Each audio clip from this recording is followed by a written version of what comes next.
Vamos a continuar entonces.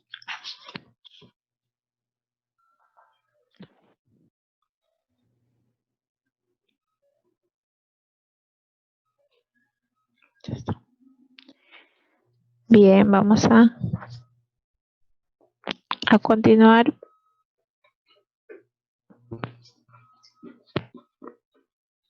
Con nuestro trabajo. Y entonces estábamos viendo sobre estos aspectos que influyen en el TDAH, ¿no? La impulsibilidad, la falta de atención y la hiperactividad, que todos junto con ello vienen a trabajarse lo que es ese trastorno, ¿verdad? Y eso es lo que hemos visto. Y con el video y también las causas, ¿no? Y ahí nuevamente recaemos en lo primero que dijimos, ¿no?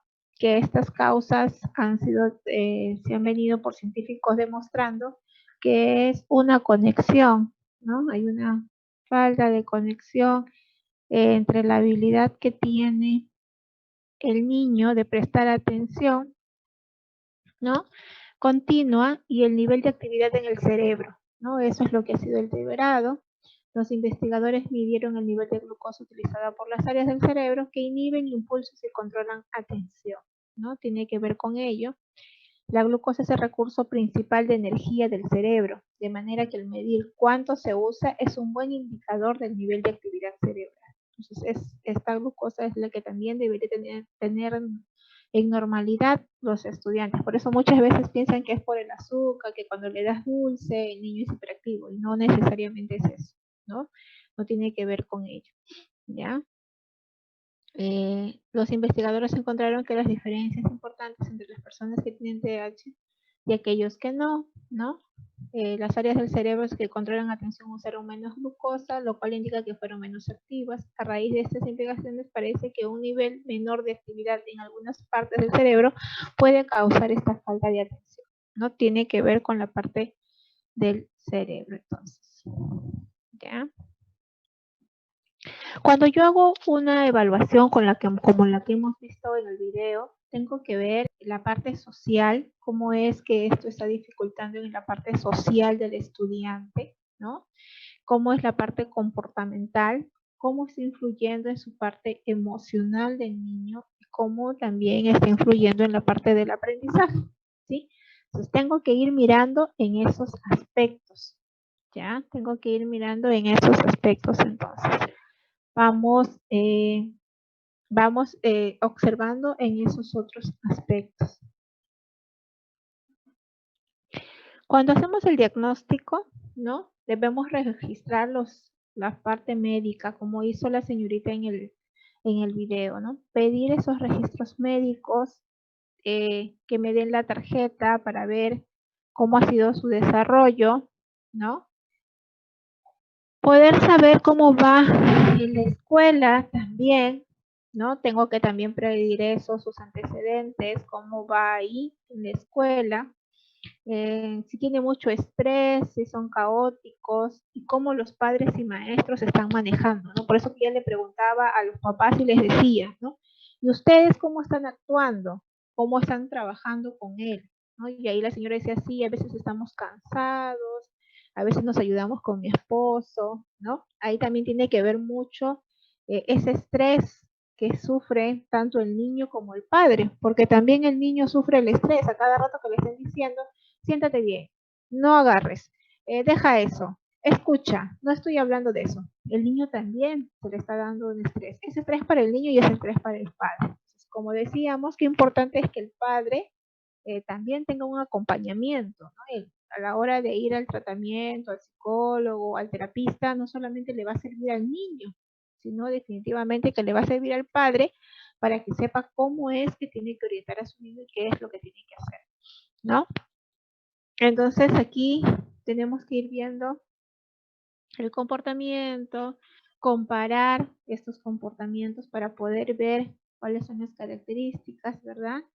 Y poder ver que el estudiante cómo es que se va relacionando en la escuela, ¿no? Y cómo es esa relación que tiene con sus maestros, con sus padres, con los niños en la escuela, ¿no?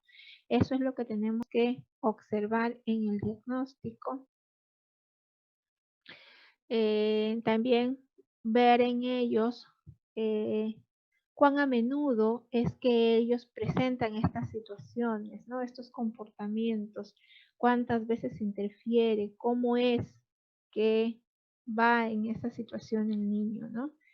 Cómo va en sus actividades de sus tareas, en la participación de realizar sus trabajos en matemáticas, juegos de mesa, por ejemplo, ¿no? Cómo es su comportamiento en esos momentos libres que tiene todo niño también. Entonces, nosotros tenemos que ir viendo todos estos síntomas para poder ir apoyándolos. Y también ellos tienen situaciones de frustración, ¿no? Por lo general, ellos son súper inteligentes, porque ahí, por ejemplo, al niño le salía, ¿no? Que él era un niño muy inteligente, pero que no pueden aprovechar eso que ellos tienen, porque su mismo impulsividad no le permite estar concentrado, ¿no? Su misma impulsividad no le permite estar atento, ¿no? Mantener una conversación larga, o si no es que sea de su interés. Entonces todo eso también lo hace que se frustre, ¿no? Y el niño no aproveche su potencial e incluso se sienta más inquieto, se aburra más, ¿no? Y por ello comienzan estas situaciones desorganizadas durante el desarrollo de su vida, ¿no? Ellos comienzan a sentirse, como lo decía Víctor, la parte de la autoestima, ¿sí? Bien, entonces aquí tenemos algunos signos separados por edades, ¿no? Cuando es de 3 a 5 años, el niño está en actividad permanente. Puede presentarse la agresividad, puede empujar o golpear a sus compañeros, ¿no?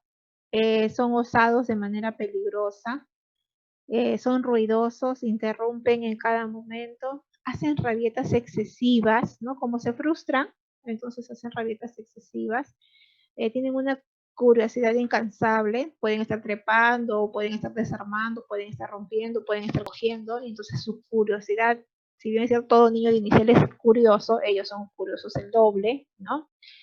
Y sus bajos niveles de cumplimiento, de cumplimiento desde nuestros patrones, pues, ¿no? Nosotros decimos, tenemos que estar sentados, vamos a escuchar, él no lo va a hacer. Entonces, desde ahí ya viene esta situación de los patrones, ¿no? De los bajos niveles de cumplimiento, ¿ya?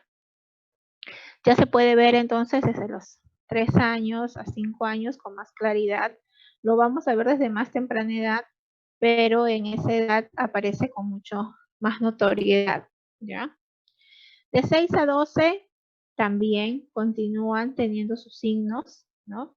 Se distrae con facilidad, es difícil que permanezcan en una tarea, tareas de casa mal organizadas, incompletas, errores por descuido, impaciente, habla sin consideración y no espera sus turnos en los juegos, a menudo para fuera de su asiento, y es percibido como inmaduro, ¿no? Y eso es percibido más, no es inmaduro, sino que por esa misma impulsividad se considera de que no está comprendiendo, no está entendiendo, ¿no? Pero ya sabemos que no es así. De 13 a 18 años es inquieto, es más que hiperactivo, y no es que sea hiperactivo, sino que es inquieto, participa en comportamientos de riesgo, velocidad, drogas, ya está si no hay un buen conducto, va a ir a hacer otras cosas no productivas, ¿no? Malas relaciones con sus iguales, baja autoestima, y aquí se va acrecentando la autoestima, ¿no? Porque vienen siendo rechazados, vienen siendo etiquetados, y bueno, pues eso no ayuda, y justo en esta etapa de la adolescencia, ¿no?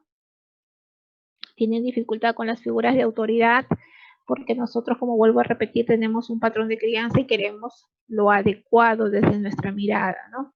Entonces, como él no responde a lo adecuado desde nuestra mirada, entonces ya lo catalogamos como el malcriado, el desobediente, el que no cumple las normas, ¿no? Pero ya sabemos por qué no las cumple. Y en la edad adulta, ¿no? Él es desorganizado, falla para hacer planes, olvidadizo, pierde cosas, tiene múltiples empleos y relaciones, juzga mal el tiempo y llega tarde con frecuencia, la habilidad del estado de ánimo y brusco, brotes de cólera, inicia muchos proyectos pero finaliza pocos, ¿no? O sea, también se sigue repercutiendo en su edad adulta, ¿no? Tiene ciertas características como ustedes pueden ver, ¿ya? Entonces, en cada edad se van presentando los problemas, estos signos conductuales con los niños de TDAH. Bien, vamos a continuar viendo el segundo bloque del video, que ya viene más la parte ya de tratamiento, ¿no? En esa primera parte un poco la diagnóstica, ahora vamos a ir viendo un poco lo de, con la segunda parte del video, para ver todo el tratamiento.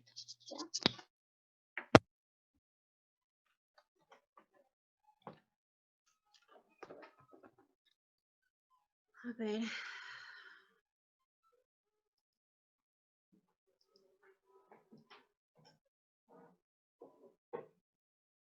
Bien.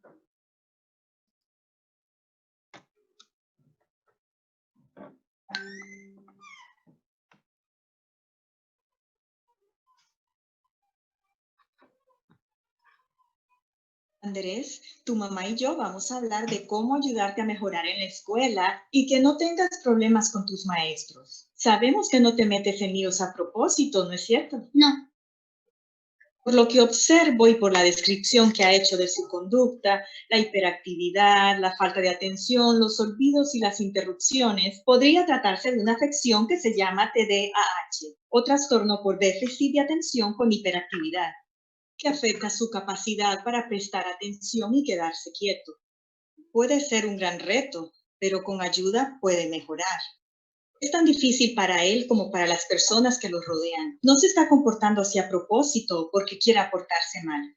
Andrés, parece que tienes más energía que los niños de tu edad. Tienes tanta energía que es difícil para ti prestar atención en la escuela o hacer lo que te dicen tus padres o maestros. Todo está bien, Andrés. Solamente quiere decir que tenemos que trabajar juntos, informándome para estar seguros de que no te metas en problemas y te diviertas. Qué alivio, doctora. Me siento mejor de saber que hay algo que está originando este problema. Me preocupaba que no pudiéramos ayudarlo. Y yo sé que él realmente quiere portarse bien. ¿Cuál es el tratamiento para los niños con este padecimiento? Psicoeducación. ¿Cuáles son los mensajes claves que debe darle a la madre de Andrés basándose en la presentación del caso de Andrés?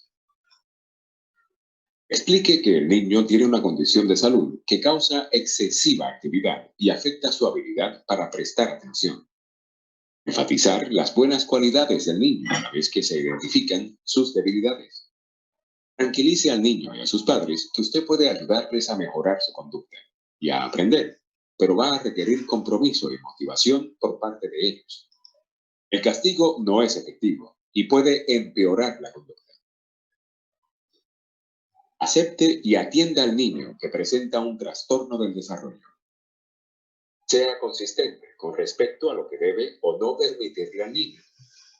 Elogie o premie al niño después de observar que ha mostrado buena conducta.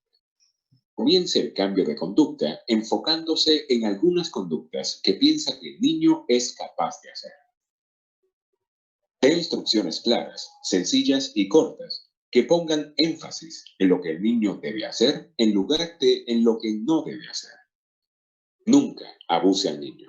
Castigue con moderación y con poca frecuencia en comparación con el elogio. Como reemplazo del castigo, utilice la técnica del tiempo fuera de reforzamiento o time out, después de que el niño muestra una conducta inadecuada. Aplace las discusiones con el niño hasta que usted esté calmado. El asesoramiento a las familias se puede dar en varias sesiones y repetidamente. Hay maneras de ayudarlo en casa y en la escuela. Sé que es frustrante, pero como dijo, los castigos rara vez ayudan. En realidad, en el caso de Andrés, incluso podría empeorar su comportamiento. Podemos hablar de cómo mejorar su conducta. Voy a concentrarme en dos cosas que mencionó varias veces hoy. Me dijo que lo regaña cuando parece que le hace caso y cuando es difícil para él terminar de realizar las tareas. Los niños responden mejor a las recompensas que a los castigos, pero la meta es premiar solamente el buen comportamiento. ¿Hay algo que le guste a Andrés? Sí, que le preste atención, que lo elogie, que le diga que ha hecho un buen trabajo. Excelente. Cuando vean que se porta bien, asegúrense de prestarle atención y elogiarlo de inmediato. Cuando le den instrucciones, fíjense que sean cortas y en vez de decirle lo que no debe hacer, díganle exactamente qué debe hacer. Cuando termine lo que está haciendo, no se olviden de elogiarlo por su esfuerzo. De acuerdo, pienso que puedo hacer eso. ¿Debo entonces dejarlo solo hasta que termine? En realidad necesita más supervisión y estímulo. Divídala en secciones de 10 a 15 minutos y dele una recompensa cuando termine cada sección, como un descanso breve, un elogio. Es importante que siga jugando fútbol, dibujando, jugando con ustedes y con sus amigos. Lo haré. Seguro le gustará mucho. Andrés.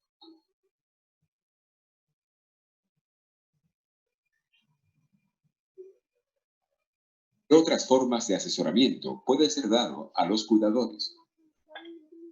Elogie o premie al niño después de observar que ha mostrado buena conducta. Continúe fomentando actividades positivas y construir sobre las fortalezas del niño. Sea consistente sobre las reglas y rutinas de que el niño está autorizado o no autorizado a hacer. Focalice en pocas conductas que piense que los padres y el niño puedan mejorar. Dé instrucciones claras, sencillas y cortas y preséntelas en términos positivos. Minimice las distracciones para el niño.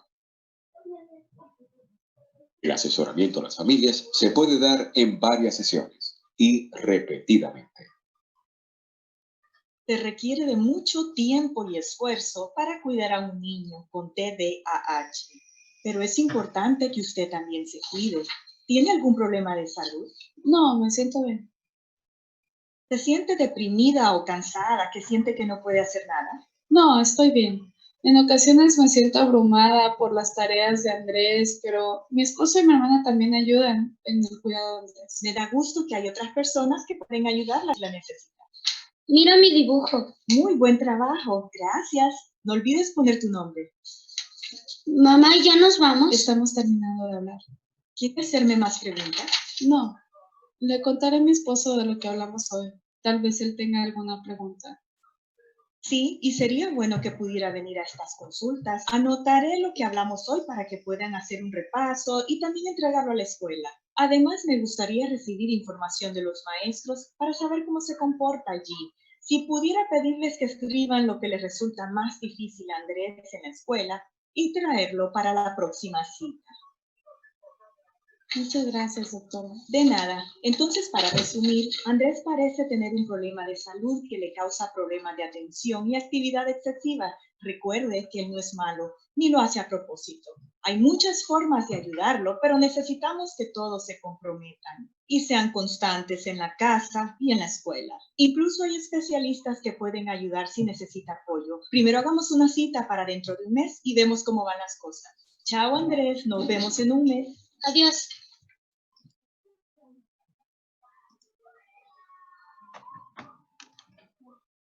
Listo, ok. En esta segunda parte, como les decía, ¿no? Estamos viendo la parte metodológica, ¿no? ¿Qué hacer frente a lo que ya vimos, lo que ya descubrió, ¿no? Lo que ya se suponía o que de repente se intuía que tenía problemas de conducta, pero no se tenía claro qué era, ¿no? ¿Cuál era el trastorno en sí? ¿Algún comentario sobre lo que acabamos de observar?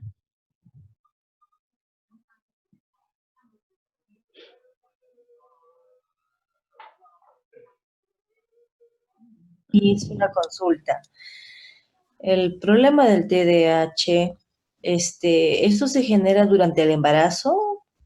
Sí. ¿Tiene que ver mucho por el problema emocional que la madre tiene que pasar? Piensan que es una de las causas el estrés, ¿no? La tensión, pero no está definido. Se piensa, se asume que puede ser por el alto estrés que sufre la madre, o también por el exceso de consumir sustancias tóxicas también, ¿no? Porque como dañan el cerebrito, ¿no? Como que por ahí se cree, pero no se sabe. Lo que se sabe es que hay una alteración neuronal. ¿Cuál es la causa en sí? No la define. Se presume, ¿no? Que puede ser por el estrés, el alto estrés que está sufriendo la mamá o por nociones, por consumo de sustancias tóxicas, ¿no?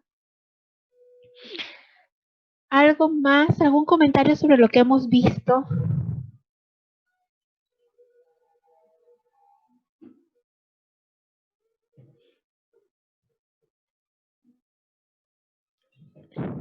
Bien. Entonces, Luz, ¿quieres? Dime Luz o Flor, no sé. Sí, profesora. Entonces, ahí lo que estaba viendo en el video es que la doctora dice que estos niños necesitan prácticamente, o sea, atención. La misma palabra dice déficit de atención, entonces los niños necesitan atención prácticamente. Sí. En todo. En todo. Y cuando se portan mal, o sea, dice que cuando hacen algo bien y quieren que le elogiemos, que le digamos que está bien, pero cuando se portan mal, ¿cómo hay que...? Ahí dijeron una técnica, ¿no? El stand-up, el alto, o el tiempo fuera, ¿no? Entonces, es conversar, por ejemplo, con ellos y poner el acuerdo, ¿no? Y decir, a ver, tú sabes que estamos haciendo esto y de repente no puedes estar saltando porque eso te puede causar daño, pero de repente Andrés lo sigue haciendo. Y como lo está haciendo, bueno, Andrés, ven y siéntate aquí, tiempo fuera, stand up, ¿no? Alto. Y André va a ir poco a poco regulando. A ver, te vas a sentar aquí por unos minutos porque no puede estar más de 5 minutos, pues quieto, ¿no? Pero tiempo fuera. Por eso dice que requiere de bastante atención, de bastante compromiso del padre, de las personas que lo van a cuidar, porque van a tener que tener el doble de paciencia, el doble de ánimo y de preparación para hacer de esto una situación cotidiana, ¿no? Si nosotras nada más cuando nuestros hijos están haciendo algo, perdemos la paciencia rápido y logramos gritarles y a veces, muchas veces dañar con porque es nuestra forma de pensar que tienen que estar tranquilos, no tienen que estar haciendo desorden y qué sé yo, ¿no? Entonces, imagínate con este niño no hay ni 5 minutos que está más del tiempo, ¿no? Entonces aquí necesita del doble y trabajar esa técnica, ¿no? De stand-up, tiempo fuera, de ya, a ver, ven Andrés, hemos quedado y no me estás cumpliendo, entonces siéntate conmigo acá o siéntate ahí, ¿no? En la escuela les dan su silla, no para ridiculizarlo ni trabajar el autoestima. Yo, por ejemplo, tenía un niño así en el 2014, Alonso, y Alonso era así, ¿no? Entonces yo le decía, bueno, Alonso, te vas a quedar conmigo 5 minutos. Y aquí miraremos de la puerta a tus compañeros, ¿no? Vamos a esperar un momento y a ver, pensemos, ¿no? ¿Qué están haciendo tus compañeros? Están jugando, tú estás aquí sentado, ellos están pintando y tú estás sentado acá conmigo. ¿Qué te gustaría estar haciendo ahorita? ¿Sentado conmigo o estar pintando con tus amigos? Y él me señalaba, no me hablaba, me miraba así y no me hablaba. Ah, quieres estar pintando, pero ¿qué estamos haciendo? ¿No, Alonso? No estás cumpliendo lo que estamos quedando. Entonces, ya hemos quedado, ¿no? Yo entiendo que tú te tienes que parar, yo entiendo que tú tienes que ir, ¿no? Pero hay un momento, estamos trabajando. ¿Qué te parece? ¿Quieres volver? Sí, ya, anda, vuelve. Pero era un trabajo así con Alonso, tenía que estar en cada momento observándolo, dándole la atención. Y cuando veía que estaba haciendo, lo elogiaba, ¿no? Lo miraba, lo hacía así, o un guiño, como dice, ¿no? Y lo iba elogiando, que estaba como para que se siga motivando y lo siga haciendo bien y pueda ir instaurando esa conducta ahí. Aquí se trabaja mucho el estímulo de respuesta, pues, ¿no? Tenemos que trabajar mucho el estímulo de respuesta, ¿ya? Bien, gracias, Flor. Otra pregunta, otro comentario sobre el video. Es una sugerencia, bueno, no sugerencia, sino un consejo que me podrían dar de repente. Yo tengo un caso similar en casa, es el caso de mi sobrina, pero ella es una adolescente, ella tiene 13 años. El problema que ella tiene es lo mismo que hemos visto en el video y lo que usted también ha explicado, ¿no? Es bien difícil de hacerse entender, bien impulsiva, ¿no? Entonces es un poco difícil para la mamá también de no poder saber cómo frenar o cómo poder controlar el carácter, porque a veces, porque piensa que la mamá de repente ya ha perdido ya los papeles y ya no puede más. Entonces yo a mi parecer, yo siempre le he dicho, ¿no? Que desde un inicio, de repente desde que era niña, también ha debido de saber frenar, de repente no mal consintiendo las cosas malas que hacía. Esa fue una de mis ideas, de que yo le dije, ¿no? Y que también se le somete a castigos, pero no castigos bruscos, sino castigos donde, digamos, de repente le pueda quitar algo que a ella le guste. Pero en realidad no sé si esté haciendo bien aquí la mamá en este caso, ¿no? Somete un castigo y luego cede la mano y como que tiene compasión y en este caso creo que ya la niña también ya ha sabido manipular ese lado de la mamá. Entonces, mi pregunta es, ¿todavía hay solución a esta edad de poder corregir, de poder ayudar a esta niña? Sí, Esta conducta que sí, todavía hay, Tania, todavía hay tratamiento para ella. Incluso, como decía la doctora, en un primer momento se trabaja solo a nivel psicológico, ¿no? Como yo les decía en un inicio. Si esto no se controla, no se puede controlar esta parte del movimiento, de la impulsividad, de la hiperactividad, al niño se le pasa al neurólogo, ¿ya? Se deriva al neurólogo. Ustedes saben que los psicólogos no medican, ¿no? Ellos no medican. Entonces, al ver este exceso de movimiento, que a pesar de las técnicas, del elogio, de la sanción, no utilizar el término castigo, porque el término castigo es muy crudo, ¿no? Es muy fuerte. Yo siempre digo la sanción, ¿no? Porque ante algo que tú incumples, ¿qué tiene que haber? Tiene que haber una sanción. ¿Por qué? Porque hemos establecido un acuerdo, ¿no? Entonces hemos dicho, mira, vamos a hacer esto, vamos a hacer otro. No lo estamos cumpliendo, ¿qué pasa? Hay sanciones, ¿no? Más que castigos, hay que irnos quitando ya eso también de la cabecita. Te castigo, ¿no? Castigo es maltrato. Yo lo consigo así, castigo es maltrato, es tratar mal, y nosotros no queremos hacer eso, nosotros queremos dar una sanción frente a un incumplimiento, ¿ya? Eso también hay que ir instaurándolo en nuestros hijos, en nuestra familia, con nuestros estudiantes más adelante, ¿no? O cuando ustedes estén, tener esa visión. Yo no te estoy castigando, te estoy sancionando, porque no has cumplido un acuerdo que hemos tomado, ¿no? Entonces, ante eso siempre va a haber una sanción. Primero por ahí, ¿no? Entonces, si esto persiste, si no se puede trabajar así de manera de este trato, ¿no? De que yo voy a poner de mi parte, voy a cumplir el elogiar, voy a cumplir el de brindarte las sanciones, el hacer esa técnica del stand-up, del tiempo fuera, ¿no?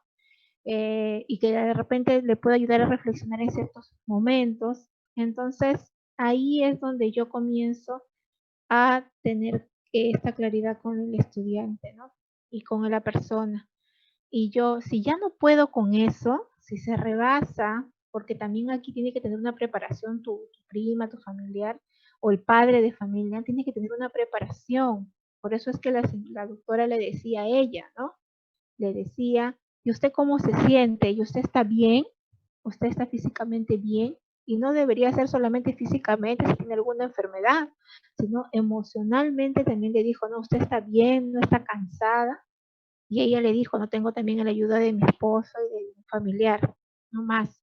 Entonces, que le ayuden, porque uno solo se carga, es lo que le puede estar pasando a tu familiar. Se carga con todo y no tiene quien la ayude. Entonces, la ayuda que se da en la parte psicológica no solamente es para el niño, sino también para la mamá. Y otro aspecto es cuando ya rebasa todos los límites, que ya no se puede, se lleva al neurólogo y el neurólogo lo medica. Los niños que tienen ya situaciones que no se pueden controlar están medicados y es la única manera de tenerlos tranquilos, ¿no? Es la única manera de que ellos tengan su medicación. Tienen que tomar su pastillita todos los días para que se encuentren en un estado estable, ¿sí? Y ese es el tratamiento que ellos siempre van a tener de por vida. Al principio son gotitas, luego ya vienen siendo pastillas y van a tener que tomar esa medicación para que se encuentren de alguna manera estables, ¿ya? Entonces, sí, ella todavía está a tiempo, la mamá todavía, porque mira que la hiperactividad le va a continuar hasta la adultez, ¿no? Entonces, es parte de ese trastorno, lo va a llevar siempre. Entonces, lo que necesita tu familiar y cualquier padre que ustedes puedan estar tratando es ver estos aspectos de acuerdo a lo que hemos visto hoy día en el video, ¿no? Es poder ir buscando el tratamiento más pertinente dependiendo la característica que presentan sus niños, ¿no? Las personas con los que están trabajando, ¿ya? Bien, entonces ya tenemos los síntomas y los trastornos. El niño va a tener baja tolerancia a la frustración, a los arrebatos, ¿no? Puede pasar que va a llegar a la testarudez, ¿no? A la insistencia excesiva, hasta que satisfagan sus peticiones, ¿no? Y es eso lo que se tiene que no ceder, como tú dices, pero para eso todo es una preparación del adulto. El adulto que va a acompañar es el que tiene que ser más fuerte que un roble para poder trabajar esta situación, ¿sí? Su rendimiento académico por lo general se va a ver afectado, ¿no? Van a comenzar a darse esos conflictos en la familia, con el profesor, como ya tú lo estás observando, ¿no? Y por lo general se suele interpretar como el niño malcriado, el niño que está desinteresado, el niño que tiene mal comportamiento, no es responsable, y no es parte de eso, ya lo estamos viendo que no es porque lo hagan conscientemente, ¿no? Es parte de, ¿sí? Y aquí la familia siempre trata de caracterizarlo, ¿no? Y se van dando estos resentimientos, estas situaciones de coraje, que afecta la familia, que afecta este sistema, y más si los padres no se ponen de acuerdo, afecta, ¿no? Entonces eso también no es bueno, no es sano para el desarrollo de este niño, ¿no? Entonces, aquí vamos a ir viendo, ¿no? Ya hemos visto sus trastornos, que puede llegar a ser el maltrato, el abandono, ¿verdad? Y aquí vamos a ir pasando.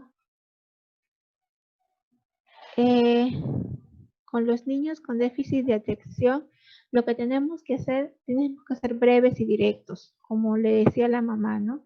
A procurarles hablarles de cerca mirándole a la cara, lo que yo les decía a ustedes, ¿no? Para centrar así su atención, y que ellos vean, ¿no? Que nosotros estamos siempre atentos y no usar un todo de enfado. Va a costar, de verdad que yo pienso que los papás que tienen niños con esta característica, con este trastorno, tienen que ser muy fuertes, trabajar mucho ellos primero para poder trabajar con sus niños, ¿no? Tienen que tener mucha fuerza en esta situación para que no lleguen al enfado y para que puedan ayudar, ¿no? A los niños a regular sus emociones y no puedan sentir ellos que nosotros los estamos atacando con nuestras palabras, ¿no? O los estamos desafiando, o estamos siempre, a cada rato, diciéndole, ¿no? Y eso también daña la autoestima de los chicos. su impulsividad, esa falta de que él pueda estar ahí quieto, ¿no? Eso debemos de ir haciéndolo frecuentemente, vamos a ir trabajando con ellos para que él vaya corrigiendo con este tiempo del stand-up, ¿no? Para poder trabajar con ellos, ¿sí? Para poder ir, o podemos utilizar 3 estrategias. Una que es la extinción, que tiene que ver ignorar todas aquellas conductas que ellos hacen, ¿no? Y que poco a poco van a ir desapareciendo, que no son tan graves sobre todo, ¿no? A veces estamos mirando el mínimo movimiento que están haciendo, ya estamos sobre ellos, ¿no?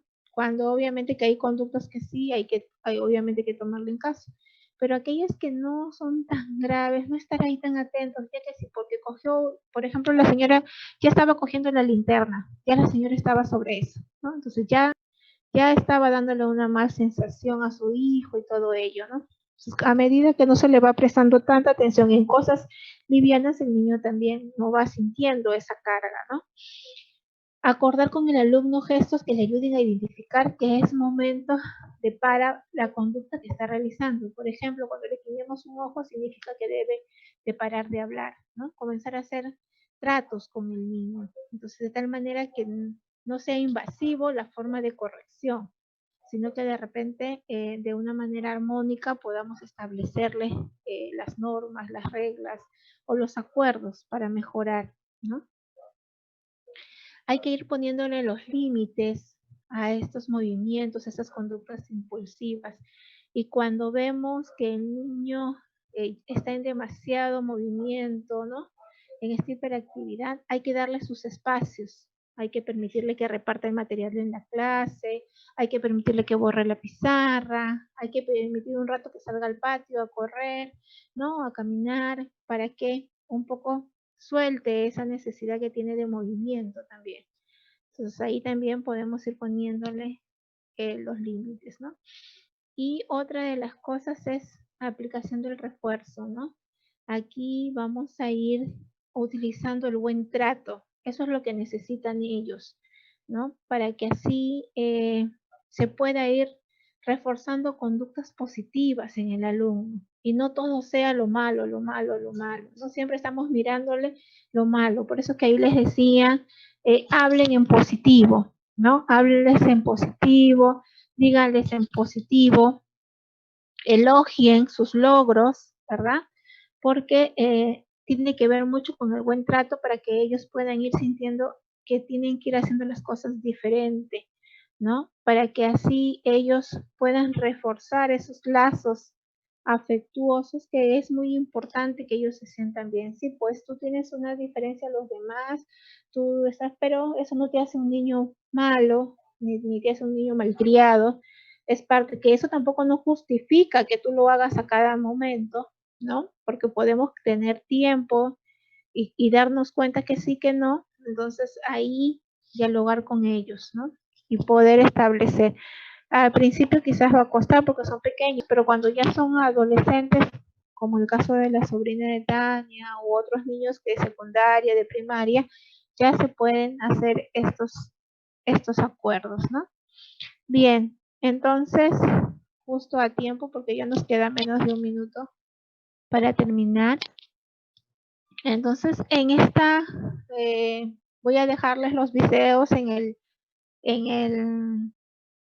el grupo, ¿ya? Para que los vuelvan a revisar con detenimiento, puedan tener más claro, ¿sí? Y vamos a comenzar a observar para que nos quede y hacer siempre los recuerdos